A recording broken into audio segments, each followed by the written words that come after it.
El sol oaxaqueño era un dios implacable, uno que castigaba a la tierra y a los hombres por igual. Javier Morales, Javi, para los pocos que se molestaban en usar su nombre, sentía su furia cada día en el asfalto hirviente de la gasolinera Pemex. A sus 48 años, su cuerpo era un mapa de décadas de trabajo bajo ese mismo sol. La espalda permanentemente encorvada, la piel del rostro y los brazos curtida como un cuero viejo, y unas manos callosas que conocían el tacto frío del metal de la pistola de gasolina mejor que cualquier caricia. Era una pieza más del paisaje polvoriento de la carretera federal 175, un fantasma con uniforme verde que despachaba litros de combustible y recibía billetes arrugados, tan predecible y silencioso como las chicharras que anunciaban el crepúsculo en la sierra. Javi era un hombre invisible y había encontrado una extraña paz en ello.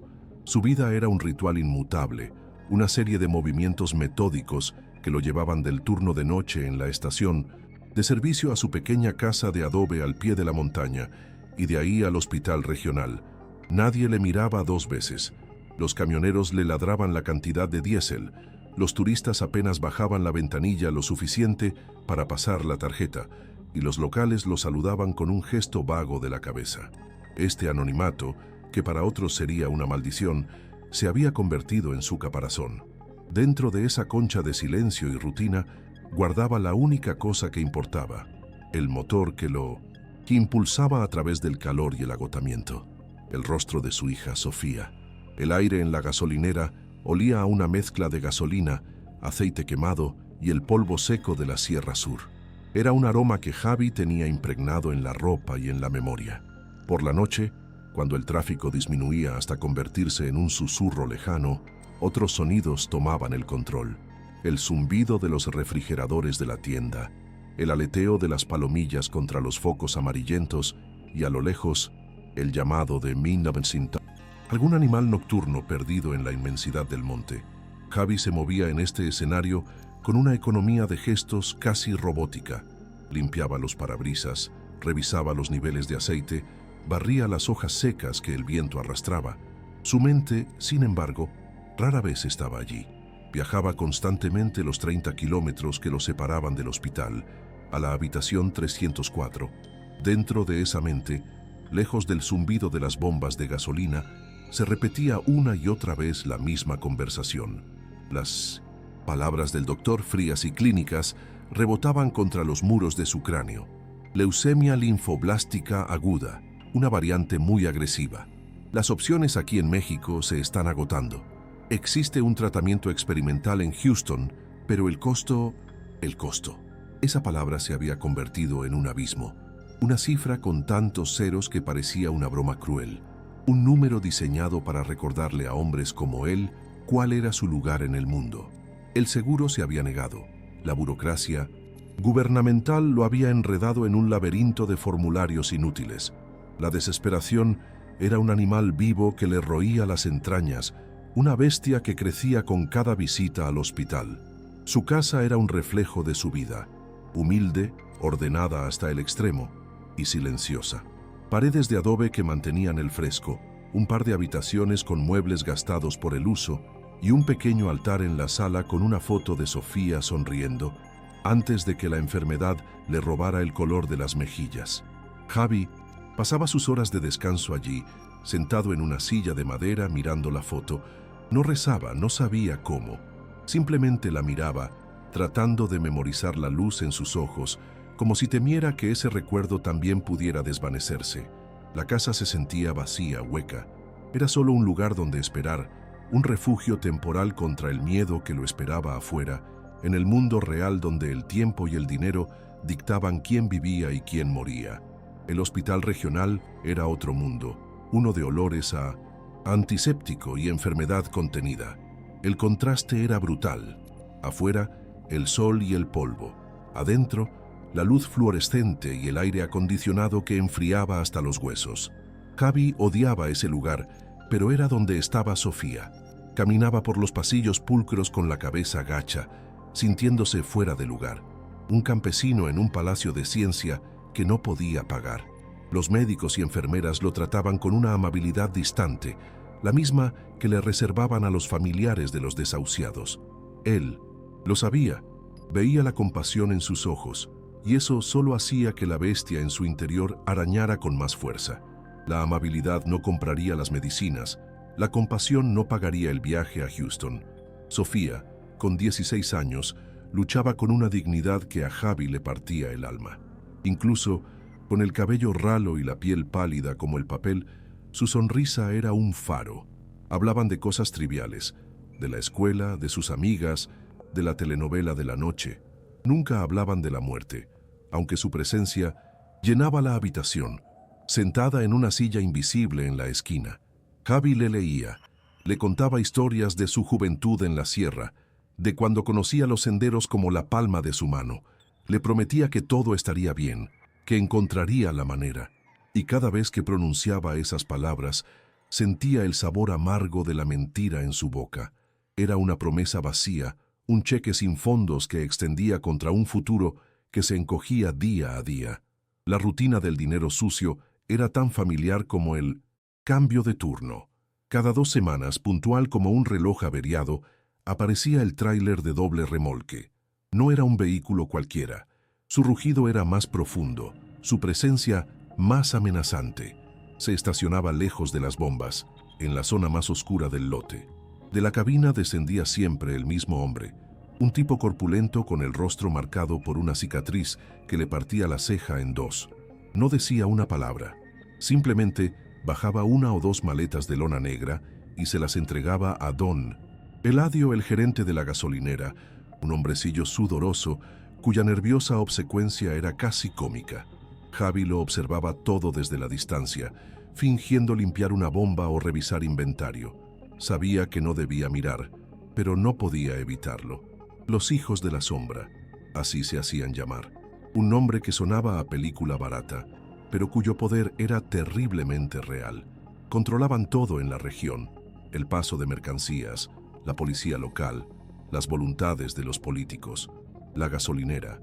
Por su ubicación estratégica en medio de la nada, era un punto perfecto para el lavado de su lana.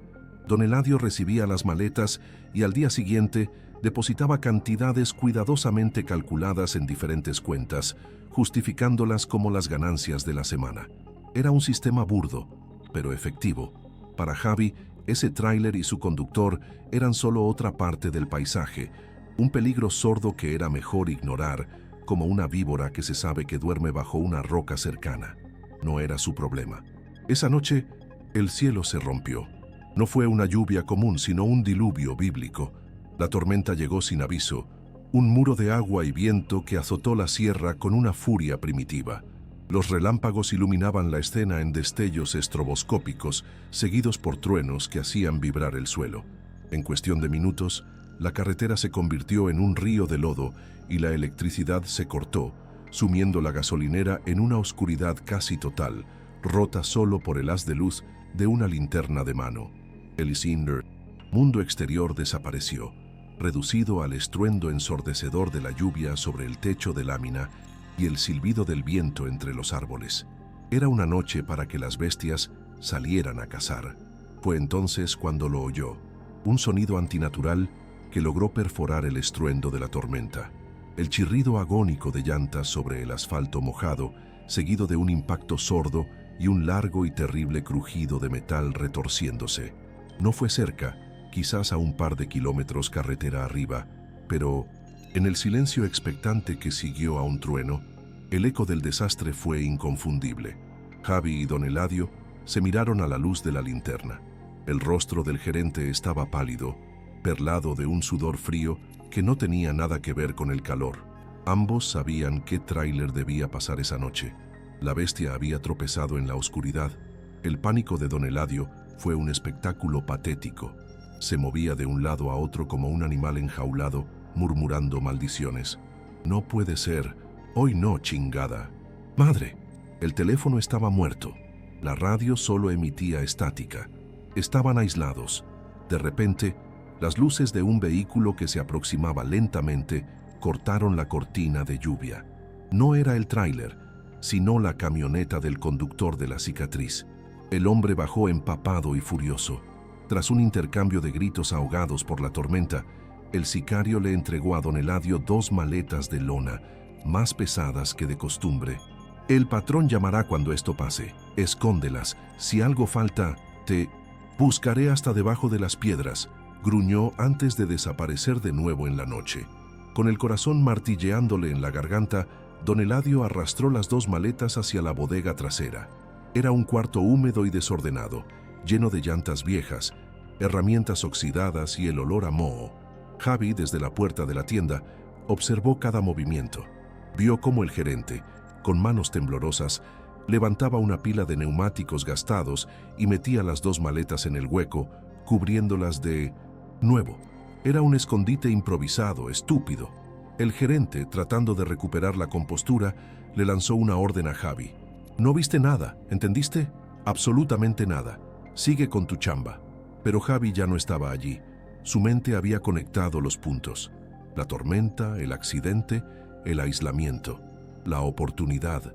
El dilema no fue una larga y torturada deliberación moral. Fue un relámpago, una epifanía brutal, nacida del pánico y la desesperación. Mientras la lluvia golpeaba el techo con la fuerza de 1000 martillos, Javi no pensaba en el bien y el mal. No pensaba en los hijos de la sombra, ni en la cicatriz en la ceja del sicario. Solo veía una imagen, nítida y dolorosa. Sofía en su cama de hospital, su respiración cada vez más superficial. Veía los números de la factura del tratamiento, una cadena montañosa imposible de escalar. Y aquí, a solo unos metros, en una bodega mugrienta, estaba la solución. No era una solución, era una bomba atómica, pero era la única que tenía. Su vida entera había sido un ejercicio de agachar la cabeza, de no buscar problemas, de aceptar su destino con una resignación casi religiosa. Robar era un concepto tan ajeno a él como viajar a la luna. Pero la imagen de su hija muriendo era un terror mucho más profundo y visceral que cualquier cártel.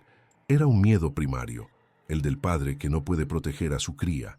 En ese instante, los 14.250.000 pesos que imaginaba dentro de esas maletas dejaron de ser el dinero de un cártel.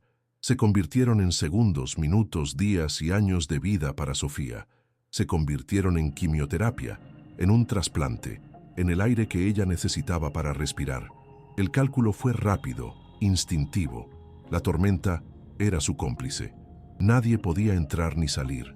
Las comunicaciones estaban cortadas. Tenía horas de ventaja. Podía tomar el dinero y desaparecer en la sierra, en esos mismos senderos que le contaba a Sofía. El miedo era una corriente eléctrica que le recorría el cuerpo, haciendo que sus manos temblaran y su estómago se revolviera. Pero debajo del miedo, una nueva sensación comenzaba a arder, una determinación fría y afilada. El hombre invisible, el fantasma de la gasolinera, había encontrado un propósito. Su vida ya no importaba, solo la de ella. La decisión estaba tomada. Con movimientos que se sentían a la vez lentos y acelerados, se dirigió a la bodega. Cada paso era un trueno en sus oídos. La puerta de madera protestó con un quejido lastimero. Adentro, el olor a humedad y caucho viejo era sofocante. La luz de su linterna barrió la oscuridad hasta encontrar la pila de llantas. Su corazón latía con una violencia que amenazaba con romperle las costillas. Apartó los neumáticos con una fuerza que no sabía que poseía. Allí estaban, 2 bultos negros pesados de muerte y esperanza. Los arrastró fuera del hueco, sus músculos gritando por el esfuerzo. Abrió el cierre de la primera maleta. El haz de luz reveló fajos y fajos de billetes de 500 y 200 pesos perfectamente empaquetados. El olor del papel moneda, una mezcla de tinta y suciedad, llenó el aire. Era una cantidad de dinero que su mente apenas podía procesar. Una fortuna obscena. Sin dudar, sacó su vieja mochila de lona, la que usaba para llevar el almuerzo, y comenzó a vaciar el contenido de las 2 maletas en ella. Los fajos de billetes llenaron la mochila hasta reventar, pesada como un ancla. No era solo dinero, era el peso de su nueva vida, el lastre de su condena y su salvación. Dejó las 2 maletas de lona vacías en el suelo, una estratagema simple para ganar unos minutos, quizás unas horas, cuando don Eladio las encontrara. Cada segundo contaba. Se echó la pesada mochila al hombro. El peso casi lo desequilibra. Salió de la bodega y se movió a través de la cortina de agua hacia su motocicleta, una Italika 125cc roja, vieja y abollada, su único medio de transporte. La moto, normalmente reacia a arrancar, cobró vida al primer intento, como si también entendiera la urgencia. El sonido de su pequeño motor fue un rugido de desafío contra la tormenta. Javier Morales no miró atrás. No se despidió de la gasolinera que había sido su prisión y su santuario durante 20 años. No pensó en la vida que dejaba atrás, porque esa vida ya había terminado en el momento en que tocó el dinero. Apuntó la motocicleta no hacia la carretera principal, sino hacia un camino de terracería que se perdía en la oscuridad impenetrable de la sierra. La lluvia le cegaba. El lodo amenazaba con derribarlo a cada instante, pero él seguía adelante, adentrándose en el corazón de la noche. El despachador invisible había desaparecido. En su lugar, un fantasma con una mochila llena de millones cabalgaba hacia un destino incierto, perseguido por los demonios que acababa de desatar. Si la historia de este hombre común, empujado a una decisión extraordinaria por el amor a su hija, te está atrapando, si sientes la tensión de su huida y la lluvia en tu rostro, entonces no te despegues de la pantalla. Esta es solo la primera parte de un viaje a las profundidades de la sierra y del alma humana. Para no perderte cómo continúa esta cacería implacable, asegúrate de suscribirte al canal ahora mismo y activa la campanita de notificaciones. Y mientras Javi se adentra en la oscuridad, cuéntanos en los comentarios desde qué ciudad o pueblo nos estás viendo. Dale like al video si crees que la desesperación puede convertir a un cordero en un lobo. Continuamos. El camino de terracería era una serpiente de lodo que intentaba tragarse la pequeña Italika a cada metro. Javier, empapado hasta los huesos y con el cuerpo vibrando por una mezcla de frío y adrenalina, luchaba por mantener el control. El peso de la mochila, cargada con el destino de su hija, lo desequilibraba, amenazando con enviarlo de bruces al fango. Cada relámpago que rasgaba el cielo le mostraba por un instante la muralla vegetal que lo rodeaba, una selva que era a la vez su única ruta de escape y una jaula sin barrotes. El aire era espeso, cargado con el olor a ozono y a tierra mojada, el perfume de su nueva y aterradora libertad. Sabía que cada centímetro que avanzaba era un segundo más de vida para Sofía, y se aferraba a ese pensamiento como un náufrago a un trozo de madera. Su plan era la única herencia que le quedaba de su juventud, la memoria de los senderos. Antes de la gasolinera, antes de la vida adulta que lo había encorvado, Javi había sido un muchacho de la sierra. Conocía las veredas secretas, los arroyos que no aparecían en los mapas, las rutas que los antiguos usaban para cruzar las montañas. Su objetivo era simple, casi infantil en su concepción: atravesar el corazón de la Sierra Sur a pie, lejos de cualquier carretera, hasta llegar a la costa, a una pequeña comunidad pesquera cerca de Pochutla. Allí vivía un primo lejano, un hombre al que no había visto en 20 años, pero que representaba su única y remota esperanza de encontrar un coyote que los cruzara al otro lado, a él y a Sofía. 30 kilómetros. Ese fue el precio de su lealtad. A 30 kilómetros de su antigua vida, en medio de la nada más absoluta, el motor de la Itálica emitió un estertor, tosió una última bocanada de humo azul y se silenció para siempre. El repentino silencio fue más ensordecedor que el rugido de la tormenta. Javi quedó varado en la oscuridad, con el sonido de la lluvia como único acompañante. La motocicleta, su fiel compañera durante años, yacía muerta en el lodo. El plan, tan frágil desde el principio, se había roto. La desesperación que había mantenido a raya con el movimiento regresó con la fuerza de una ola, amenazando con ahogarlo allí mismo, en el barro y la oscuridad. La mochila era un monstruo a su espalda. Al intentar levantarla para seguir a pie, sus rodillas se doblaron por el peso. Era imposible. No podría cargarla por los senderos empinados que le esperaban, y entonces tuvo que tomar la primera de una serie de decisiones imposibles. Abrió la mochila bajo la lluvia torrencial y contempló su tesoro maldito. Con el corazón hecho pedazos, comenzó a separar los fajos de billetes de 200 pesos, los más voluminosos, los que más espacio y peso ocupaban. Cada fajo que arrojaba al lodo era como si arrancara un trozo de su propia carne. Eran días, semanas de tratamiento para Sofía, abandonados en la selva para que la tierra se los tragara.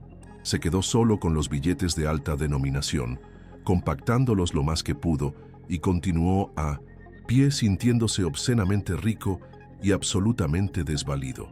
Al amanecer, la tormenta amainó, dejando tras de sí un mundo lavado y goteante. En la gasolinera Pemex, don Eladio se despertó de un sueño intranquilo en su pequeña oficina. El aire estaba viciado y la cabeza le palpitaba. Su primer pensamiento fue para las maletas. Con una sensación de pavor creciente, caminó hacia la bodega. El charco de agua junto a la puerta, las huellas de lodo que no recordaba haber dejado. Abrió la puerta y la luz grisácea de la mañana iluminó la escena, la pila de llantas desordenada, y en el suelo como dos caparazones vacíos, las dos maletas de lona, abiertas y abandonadas. El aire se le escapó de los pulmones en un silbido. El mundo se detuvo. Por un momento, el cerebro de don Eladio se negó a procesar la información. Simplemente se quedó mirando las maletas vacías, incapaz de comprender la magnitud del cataclismo. Luego, el terror lo golpeó con la fuerza de un puñetazo en el estómago.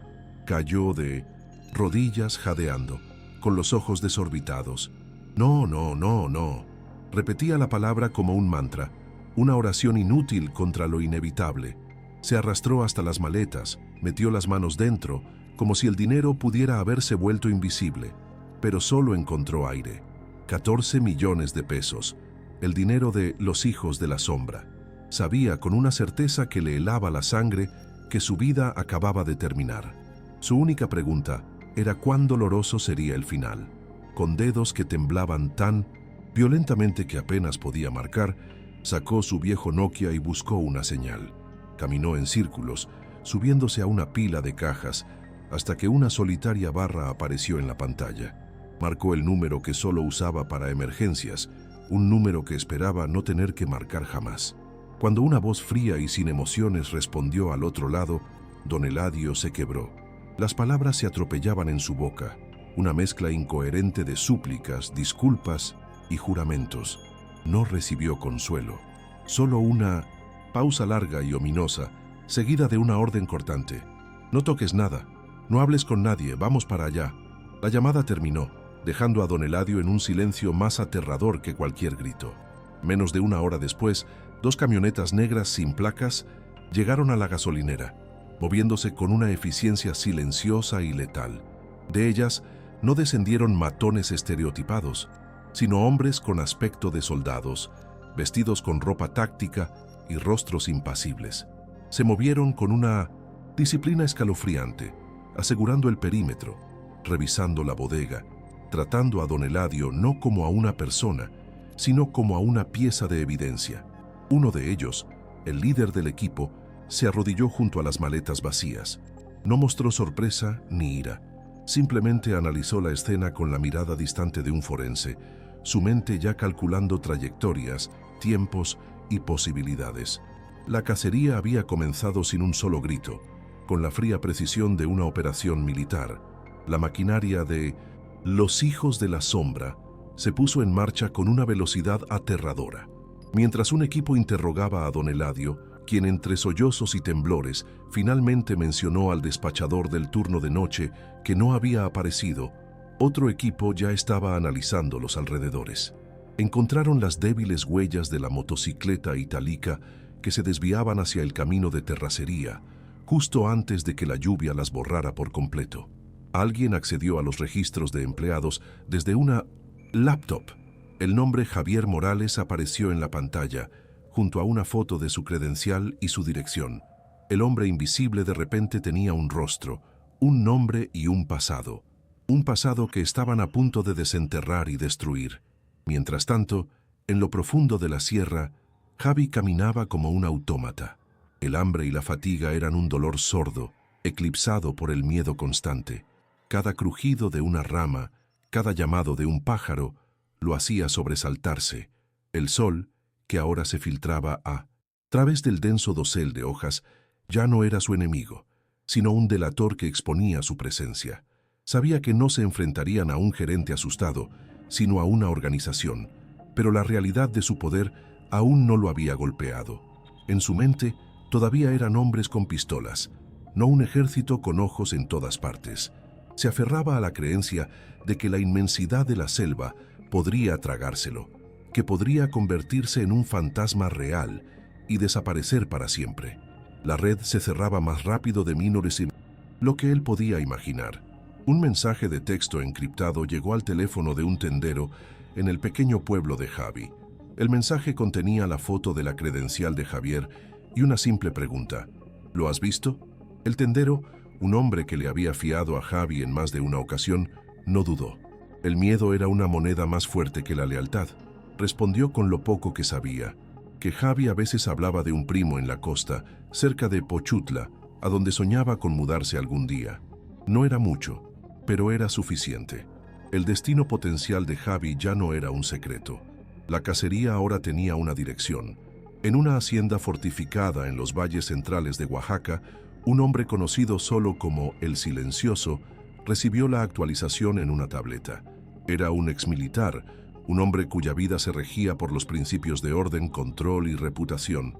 Miró la foto de Javi, un rostro curtido y anónimo, y no sintió rabia. Sintió una profunda ofensa. El dinero era secundario, una cifra en un libro de contabilidad que podía recuperarse. Lo que era intolerable era la audacia, la insubordinación, que un don nadie, un peón insignificante en el tablero, se hubiera atrevido a robarle no solo su dinero, sino su aura de omnipotencia. El objetivo de la cacería cambió en ese instante. No se trataba de recuperar los 14 millones, se trataba de hacer de Javier Morales una leyenda de terror, un ejemplo que sería susurrado durante generaciones. Javi, ajeno a la sentencia que se había dictado en su contra, seguía su penoso avance. El mundo se había reducido a su próxima pisada, al dolor en sus músculos y a la sed que le resecaba la garganta. Fue entonces cuando lo escuchó por primera vez. Un zumbido bajo y persistente, casi imperceptible por encima de los sonidos de la selva. Levantó la vista, pero no vio nada a través del espeso follaje. Lo atribuyó al cansancio, a un insecto extraño, al viento en los árboles. Pero el sonido se quedó grabado en su subconsciente. Una nota, discordante en la sinfonía natural que lo rodeaba. Era la primera insinuación de que la tecnología de sus perseguidores podía alcanzarlo incluso allí, en el corazón del mundo antiguo. El cuerpo de Javi finalmente cedió. Después de casi 24 horas sin comer ni dormir, con los pies ensangrentados y la mente nublada por la deshidratación, tropezó con una raíz y rodó por una pequeña pendiente. Aterrizó junto a un arroyo de aguas claras y bebió con la desesperación de un animal moribundo. El agua fría le devolvió algo de lucidez, pero también le trajo la plena conciencia de su estado. Estaba perdido, herido y al límite de sus fuerzas. Se tumbó en la orilla del arroyo, con la mochila bajo la cabeza, y cerró los ojos, pensando que ese sería el final. La selva, su supuesta salvadora, se lo iba a tragar entero. Fue el olor a humo de leña lo que lo despertó, o quizás lo soñó.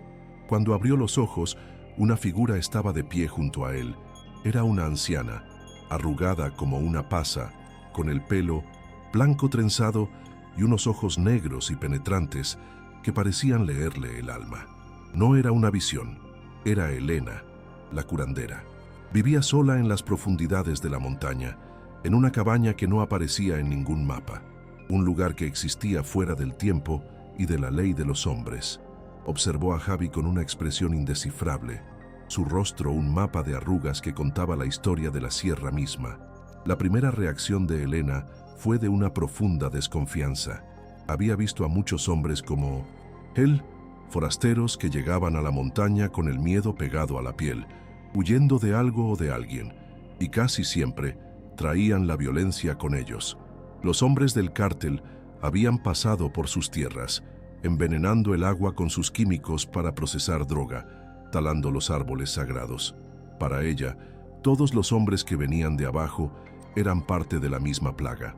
Miró la mochila que Javi abrazaba con tanta fuerza y supo que contenía problemas, la clase de problemas que terminaban con sangre, regada en la tierra sagrada.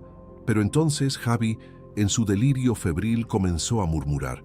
No habló del dinero ni de la huida, solo repetía un nombre, una y otra vez, con una ternura desesperada que contrastaba con su aspecto rudo. Sofía, mi Sofía. Elena, que había traído a muchos niños al mundo y había ayudado a muchos a dejarlo, reconoció el tono. No era la voz de un ladrón común ni la de un sicario arrepentido. Era la voz de un padre. Vio más allá del hombre sucio y herido y vislumbró la causa de su locura. Y en ese momento, la curandera, la guardiana de los secretos de la montaña, tomó una decisión. Con una fuerza sorprendente para su edad, lo ayudó a ponerse en pie y lo guió por un sendero casi invisible. Lo llevó a su cabaña, una pequeña construcción de madera y adobe oculta en un claro. El interior olía a hierbas secas, a copal y a tierra. Era un santuario, un refugio contra la brutalidad del mundo moderno. Mientras afuera la cacería se intensificaba, con hombres y máquinas peinando la sierra, Javi era acostado en un petate. Elena le limpió las heridas con una infusión de hierbas que picaba y calmaba al mismo tiempo. Le dio a beber un té amargo que lo sumió en un sueño profundo y sin pesadillas. Por primera vez desde que había tomado la mochila, el cuerpo y la mente de Javier Morales encontraron un resquicio de paz. El mundo exterior, con sus drones y sus sicarios, se desvaneció. En la penumbra de la cabaña de la curandera, rodeado de los susurros de un conocimiento ancestral, Javi durmió. Era una calma falsa, un breve interludio en una ópera de violencia que apenas había comenzado.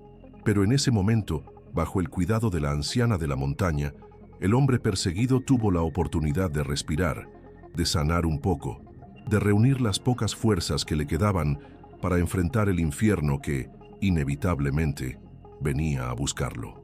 Javier despertó al sonido de un metate moliendo maíz.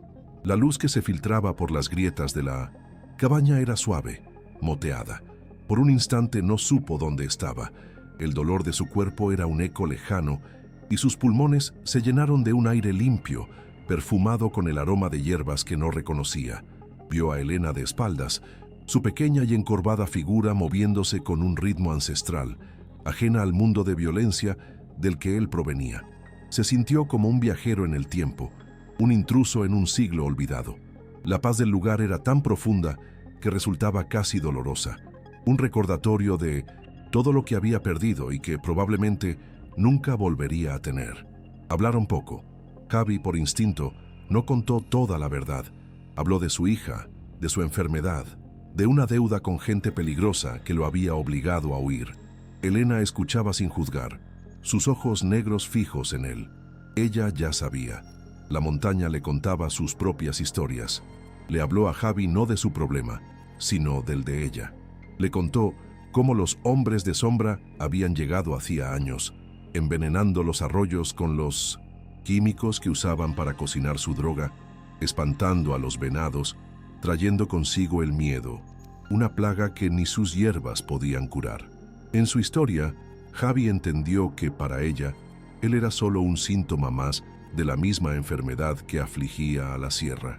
La advertencia de Elena no fue sobre hombres con machetes, sino sobre algo mucho más siniestro. La montaña ya no esconde como antes, le dijo, mientras le ofrecía un tazón de atole caliente. Hay pájaros de metal que vuelan sin hacer ruido, sus ojos lo ven todo, ven el calor de la sangre. Te buscan como un halcón busca a un conejo. Con esas simples palabras, el miedo de Javi cambió de forma. El zumbido que había escuchado en la selva cobró un sentido aterrador. No estaba huyendo de simples matones, sino de un enemigo con un poder casi divino, capaz de observar desde los cielos. Su invisibilidad, su única ventaja, era una ilusión. Durante 2 días, Elena lo convirtió en su pupilo. Le enseñó a caminar como los antiguos, pisando sobre las rocas de los arroyos para no dejar rastro, untándose el cuerpo con una pasta de hojas de olor fuerte para enmascarar su propio olor y el calor de su cuerpo. Le mostró cómo usar las cañadas profundas y las cuevas ocultas tras las cascadas para protegerse de los ojos del cielo. No le estaba enseñando a escapar, sino a fundirse con la sierra, a convertirse en una parte de ella que no pudiera ser distinguida del resto. Lo estaba despojando de su identidad de hombre para darle la de un espíritu del bosque, un fantasma escurridizo. La lección era clara. Para sobrevivir, Javier Morales debía dejar de existir. Al tercer amanecer, ella le dijo que era tiempo de partir. Te he comprado un poco de tiempo, pero ellos son como un río crecido, siempre encuentran un camino.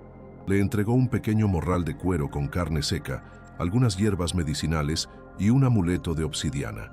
Sigue el sol poniente hasta que oigas el llanto del hierro, le instruyó. Allí encontrarás a los madereros. Busca a un hombre llamado Mateo. Dile que la abuela del cerro te envía y que la deuda de su padre ha sido saldada. Javi no entendió completamente, pero asintió, la gratitud atorada en su garganta. Se despidió de la anciana, un último bastión de un mundo que desaparecía, y se adentró de nuevo en el peligro.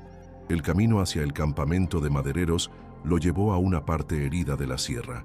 El aire prístino de los dominios de Elena fue reemplazado por el olor a diésel y a serrín. Los sonidos armónicos de la selva dieron paso al rugido intermitente de las motosierras, un lamento metálico que desgarraba el silencio. Árboles centenarios yacían en el suelo como los cadáveres de gigantes caídos. Este era un lugar de hombres duros que vivían al margen de la ley, arrancándole a la montaña su sustento a la fuerza. Era un lugar sin magia, solo la cruda realidad de la supervivencia, y Javi sintió que estaba descendiendo de un sueño para volver a caer en la pesadilla. Cuando llegó claro, las miradas que recibió fueron como piedras. Hombres de rostros curtidos y brazos como troncos detuvieron su trabajo para observarlo. Su apariencia era la de un náufrago, ropa hecha jirones, barba crecida y unos ojos que habían visto demasiado. Preguntó por Mateo, su voz ronca por el desuso. Un hombretón con una cicatriz en la mejilla escupió en el suelo y señaló con la barbilla hacia una figura que afilaba la cadena de una motosierra, apartado de los demás. Javi se acercó con cautela, sintiendo el peso de la hostilidad en el aire. Sabía que un movimiento en falso en un lugar como este podría ser el último. Mateo levantó la vista. Era mayor que Javi, con el pelo canoso y una mirada que era a la vez cansada y peligrosamente alerta. Era la mirada de un hombre que había visto la guerra, no en las películas, sino de cerca. Hubo un destello de reconocimiento en sus ojos, una chispa de un recuerdo de hace más de 30 años. Javi pronunció la frase que Elena le había dado, mencionando la deuda de su padre. Mateo dejó la motosierra y lo estudió en silencio por un largo momento. Mi padre murió en una borrachera porque nunca pudo pagarle al agiotista del pueblo, dijo Mateo con voz grave. Tú le diste a mi madre el dinero para el funeral de tu propio bolsillo. Una deuda así no se olvida. La conversación se dio lejos de oídos curiosos, junto a un arroyo. Javi, por segunda vez, contó su historia, esta vez con más detalles. Mateo escuchaba sin interrumpir, su rostro impasible. Cuando Javi terminó, el exsoldado soltó una risa seca y sin alegría. Estás más jodido de lo que crees, Javi. ¿Crees que huyes de unos narcos de pueblo? Los hijos de la sombra son otra cosa. Tienen gente con entrenamiento militar, equipo de intercepción de señales, drones térmicos. No estás buscando una aguja en un pajar. Ellos están quemando el pajar para encontrarte. Las palabras de Mateo eran como un balde de agua helada, extinguiendo la pequeña llama de esperanza que Elena había encendido. La realidad que Mateo le pintó era mucho más sombría de lo que había imaginado. Le confirmó que ya había un precio por su cabeza, una cantidad lo suficientemente grande como para que cualquier campesino o cazador de la región estuviera dispuesto a venderlo. Su rostro estaba en los teléfonos de todos los halcones de la zona. No puedes confiar en nadie, ¿entiendes? Ni en tu propia sombra, le advirtió Mateo. La sierra no era un refugio, era un tablero de juego, y él era la presa en 1906, una cacería organizada. Cada persona que encontraba era un potencial traidor, cada sendero una posible emboscada. Su invisibilidad se había evaporado por completo. A pesar de la brutal honestidad, Mateo cumplió con la deuda de su padre. Le dio a Javi una mochila militar mucho más resistente y cómoda que la suya. La llenó con comida no perecedera, un filtro de agua portátil y un pequeño botiquín. Sobre un trozo de cuero dibujó un mapa rudimentario, marcando las zonas que debía evitar a toda costa, lugares conocidos por ser puntos de vigilancia del cártel.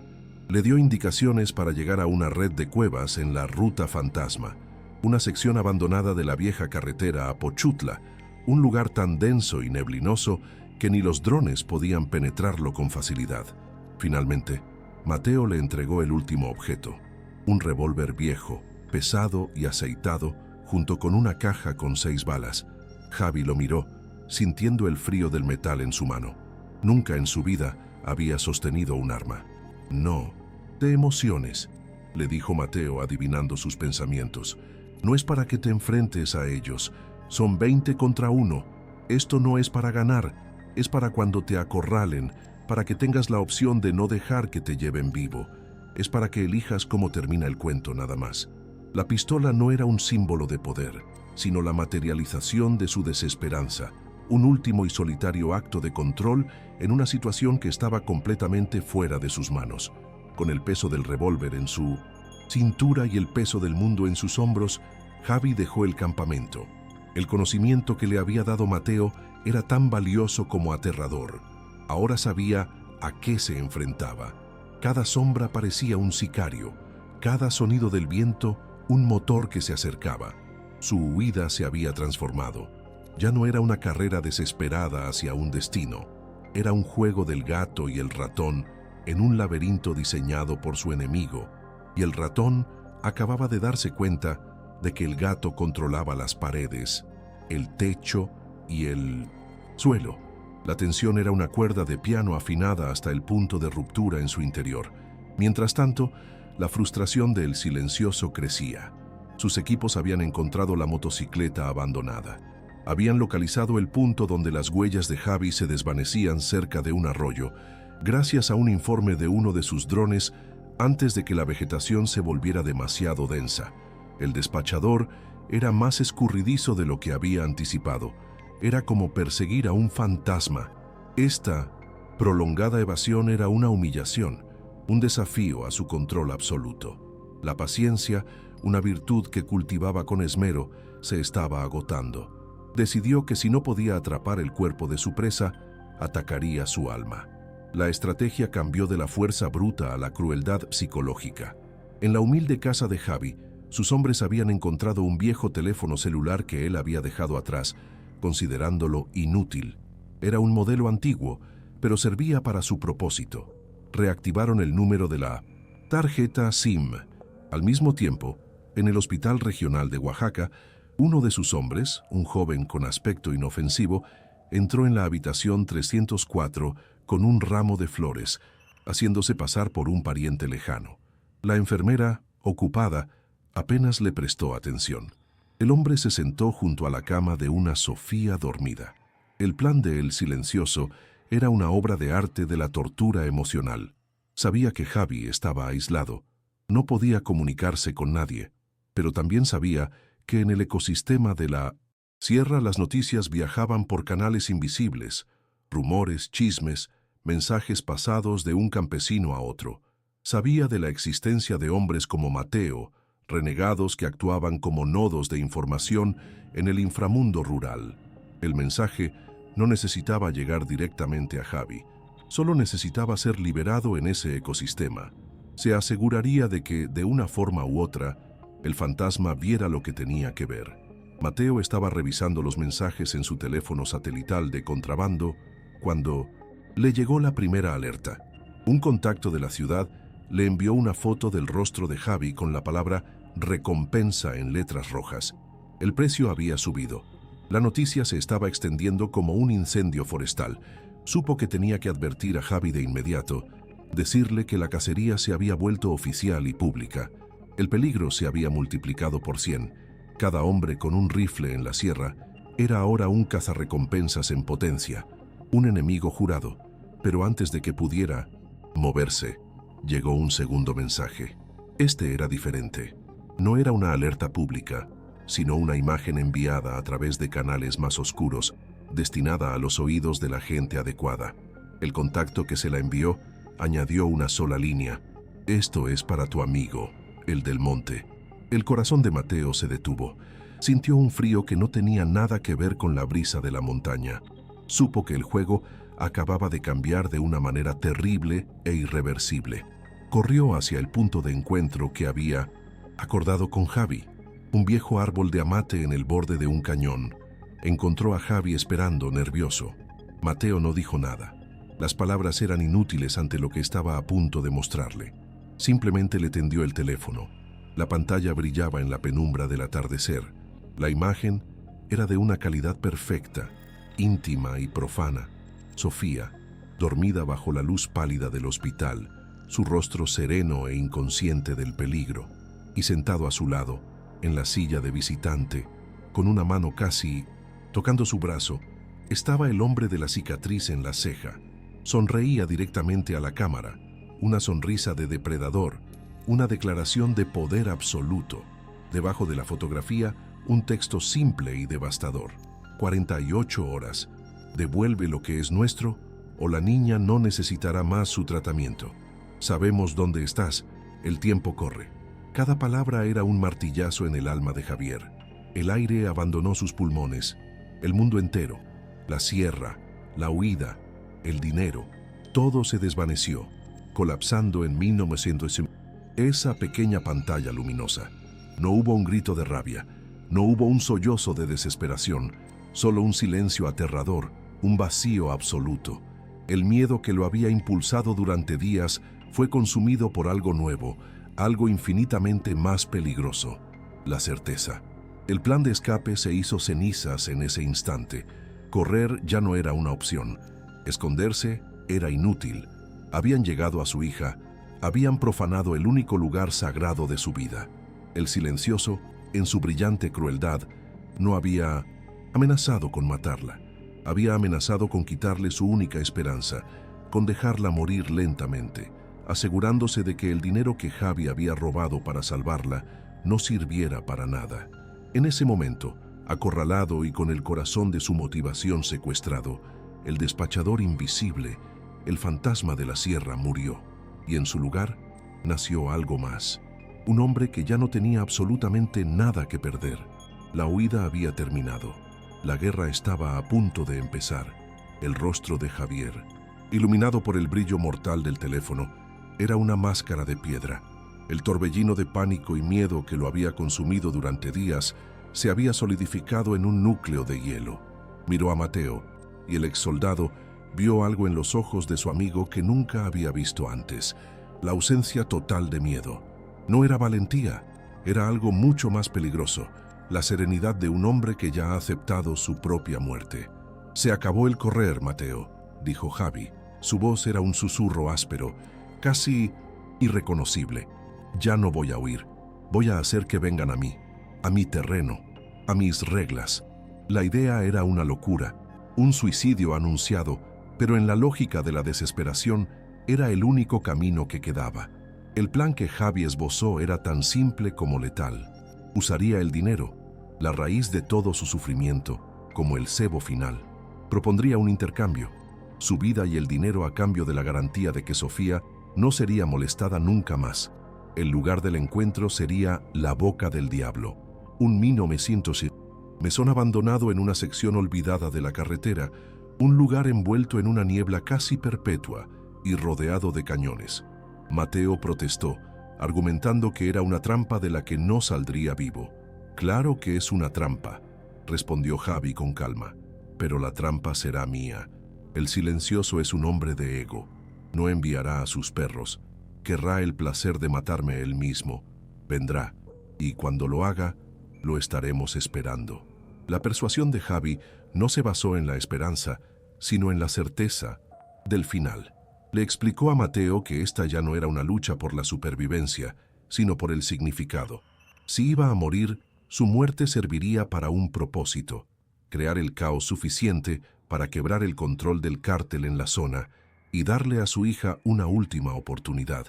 Apeló a la deuda de honor de Mateo y al odio que los otros madereros sentían por el cártel que los extorsionaba y amenazaba constantemente. Poco a poco, el plan suicida comenzó a tomar la forma de una rebelión desesperada. Mateo, viendo la determinación inquebrantable en los ojos de Javi, finalmente asintió. La deuda de su padre se pagaría esa noche.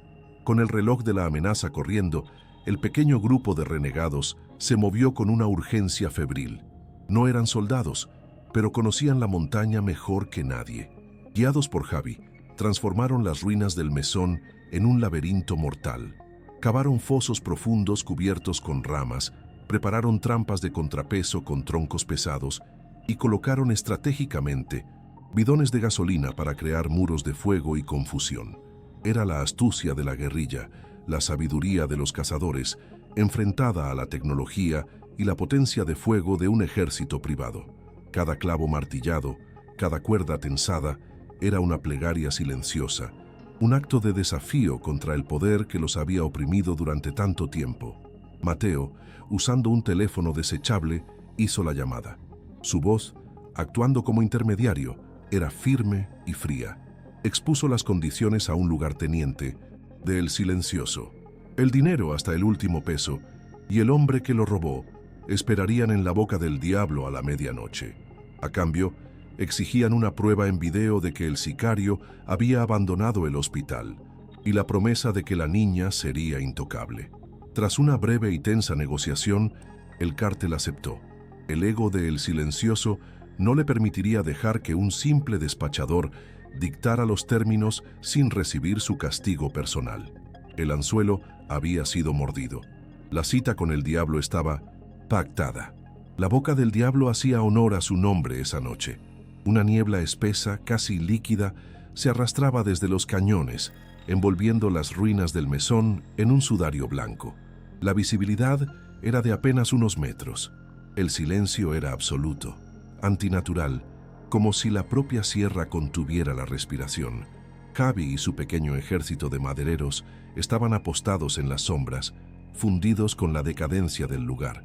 No había planes de batalla complejos, solo una estrategia simple: dividir, confundir, aislar y sobrevivir. Javi, con el revólver de Mateo en la cintura y el corazón latiendo a un ritmo lento y pesado, esperaba. Ya no era un hombre huyendo, era parte de la trampa. Puntuales, las luces de varias camionetas cortaron la niebla a lo lejos y se apagaron. Las puertas se abrieron y cerraron con sigilo. Una docena de figuras, moviéndose con la disciplina de un comando, avanzaron a pie. Sus gafas de visión nocturna y miras térmicas les daban una ventaja abrumadora, pero la niebla densa y la humedad interferían con la tecnología, obligándolos a confiar también en sus sentidos. En el centro del grupo caminaba El Silencioso, una figura alta y delgada, cuya presencia irradiaba una autoridad gélida. Había venido a reclamar lo que era suyo y a borrar el insulto de su reputación con la sangre de Javier Morales. La noche se rompió no con un disparo, sino con un grito ahogado. Uno de los sicarios de la vanguardia desapareció de la vista, tragado por la tierra. La trampa de foso había funcionado. En el mismo instante, al otro lado del complejo, un bidón de gasolina estalló en llamas, iluminando la niebla con un resplandor anaranjado y fantasmal. La confusión fue instantánea. El equipo se dividió, la mitad moviéndose hacia el fuego, la otra mitad tratando de asegurar el perímetro. La formación perfecta se había roto. Era el caos que Javi necesitaba. La batalla de las sombras había comenzado. Javi se movía por las ruinas como si hubiera nacido en ellas. Cada pared, derruida, cada pasillo oscuro, era una ventaja. Usando las tácticas que Elena le enseñó, era prácticamente invisible. Los madereros, desde sus posiciones, lanzaban piedras para crear ruidos, atrayendo a los sicarios hacia callejones sin salida, donde eran neutralizados con una brutalidad primitiva. No hubo un tiroteo prolongado, solo el sonido de golpes sordos, de cuerpos cayendo, de la selva reclamando a sus invasores. El ejército de alta tecnología estaba siendo desmantelado por fantasmas, armados con palos y machetes en su propio terreno. Entonces Javi lo vio, el hombre de la cicatriz en la ceja, el que se había sentado junto a la cama de Sofía. Estaba separado de su grupo, desorientado por la niebla. Para Javi, no había nadie más en el mundo. Salió de las sombras y el enfrentamiento fue salvaje, personal. El sicario era más fuerte, un asesino entrenado, pero Javi peleaba con la furia de un padre cuyo santuario había sido profanado. Usó el entorno, arrojándole polvo a los ojos, haciéndolo tropezar en los escombros, hasta que en un acto de desesperación logró golpearlo en la cabeza con un trozo de viga, dejándolo inconsciente en el suelo. Había vengado a su manera la sonrisa de esa fotografía. Frustrado y consciente de que estaba perdiendo el control, el silencioso entró solo en el salón principal del mesón en ruinas, el lugar del intercambio acordado. Su arma de última generación barría las sombras. Su rostro era una máscara de ira contenida. «Sal, despachador», gritó, su voz resonando en el edificio decrépito. «Sal a morir como un hombre». Javi, escondido en los restos del segundo piso, observaba al arquitecto de su miseria. No respondió. Dejó que el silencio y la niebla que se colaba por las ventanas rotas fueran su única respuesta, aumentando la tensión hasta un punto insoportable. Con un golpe seco, Javi pateó un pilar de madera que había estado aflojando durante horas. El silencioso, alertado por el ruido, se giró y disparó, pero era una distracción. El verdadero objetivo era la viga principal del techo, podrida por décadas de abandono. Con un gemido terrible, una sección del techo se vino abajo. El silencioso fue lo suficientemente rápido para evitar ser aplastado, pero una masa de adobe y madera vieja lo golpeó, arrojándolo al suelo y atrapando sus piernas. Su aura de invencibilidad se hizo añicos junto con sus huesos. Javi bajó, tomó la mochila con el dinero y miró al hombre que había destruido su vida. No dijo nada. Simplemente lo dejó allí, roto y humillado en la oscuridad. A lo lejos las sirenas de una patrulla rural se acercaban. Era la señal, el aviso anónimo que habían planeado. Los sicarios restantes, al oír a la ley y ver a su líder caído, entraron en pánico y comenzaron a retirarse. Era la ventana de escape.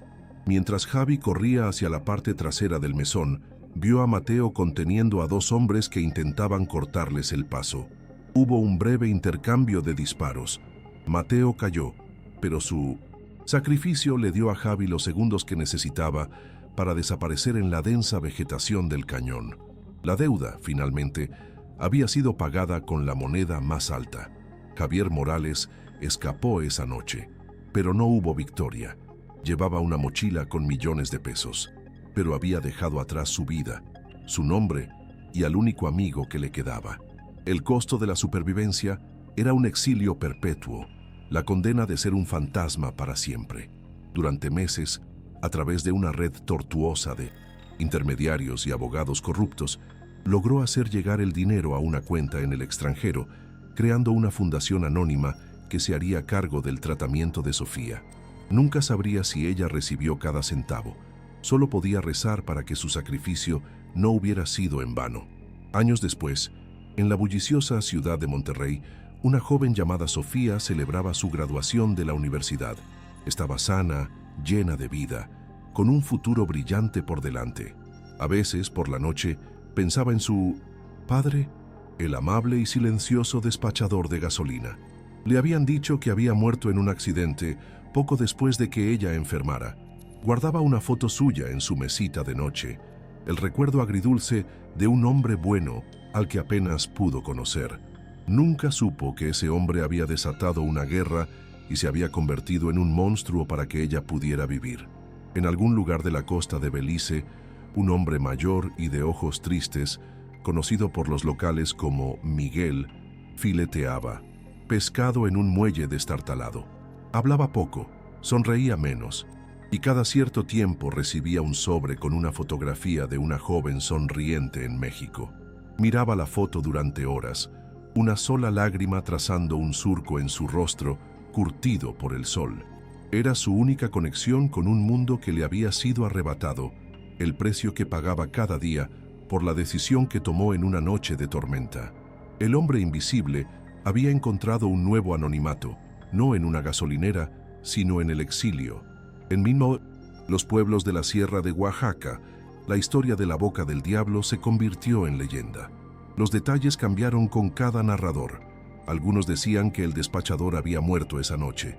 Otros, que había hecho un pacto con el diablo y desaparecido con todo el dinero. Los más viejos, sin embargo, contaban la historia en susurros, como una advertencia y una inspiración. La historia del despachador fantasma, el hombre común que, acorralado por el amor, le robó al cartel, desafió a su líder y se desvaneció en la niebla, dejando atrás solo un eco.